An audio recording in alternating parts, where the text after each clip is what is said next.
The Underground Railroad was a system of safe houses led by people named conductors. Conductors were people who knew the Underground Railroad like it was the back of their hand. They led the fugitive slaves across the path to freedom. This was Harriet Tubman's path on the Underground Railroad. She helped free over 300 slaves and made 19 trips overall.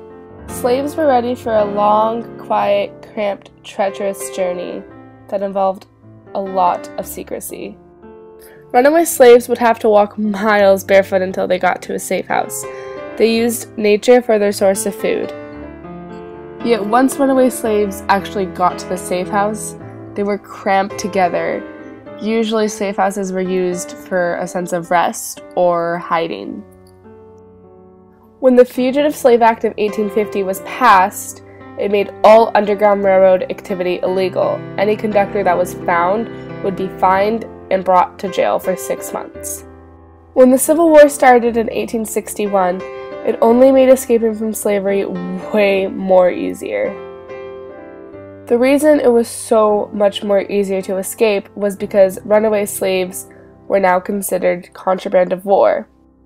Being a contraband of war meant that if you joined the Union Army, a runaway slave couldn't be taken back to its owner. Since the North wasn't completely safe because of the Fugitive Slave Act of 1850, fugitive slaves had to run away to Canada, where they would be free at last. After the Fugitive Slave Act of 1850, Underground Railroad activity became much more secretive. So they used code words, and the Underground Railroad got its name from its code. While Tubman was on the railroad, she helped free over 300 slaves, made 19 trips, and even helped free her elderly parents from slavery. Harriet Tubman was a caring but devoted woman. She never lost a passenger and was very faithful to her religion. She used it to get everyone and herself through the hard journey. Harriet Tubman carried a gun on the railroad. She carried it for protection and found that if anyone backed out, everyone had to, so she was not afraid to use it. She would tell the person, move or die, and usually they would move. Her capture would go as high as $40,000 reward, and everyone was looking for her. Harriet Tubman did not just serve on the Underground Railroad, though. She served in the Civil War as a spy, cook, nurse, and if any assistance was needed, she would be there. She even helped lead a gun raid in South Carolina. She had caught the Confederates by surprise with a group of former slaves. They stole the supplies and let 750 slaves free. Those slaves later joined the Union. Harriet Tubman was known as the Moses of her people because of all the great things she had done.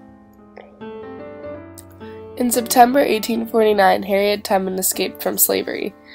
In September 1850, the Fugitive Slave Act was passed, which made all underground activity illegal.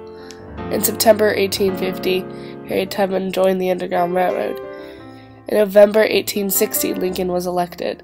In December 1860, Tubman made her last trip on the Underground Railroad. In April 1961, the Civil War started. In June 1863, the Battle of Gettysburg happened. In July 1863, Lincoln signed the Emancipation Proclamation. In November 1863, Lincoln gave the Gettysburg Address. In December 1863, Harriet Tubman led a gun raid on South Carolina.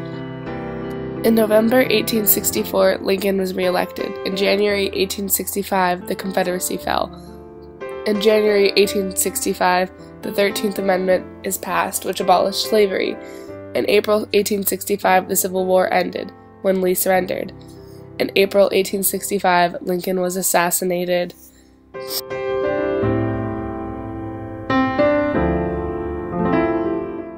I freed 1,000 slaves. I could have freed 1,000 more if only they knew they were slaves. This was a quote said by Harriet Tubman.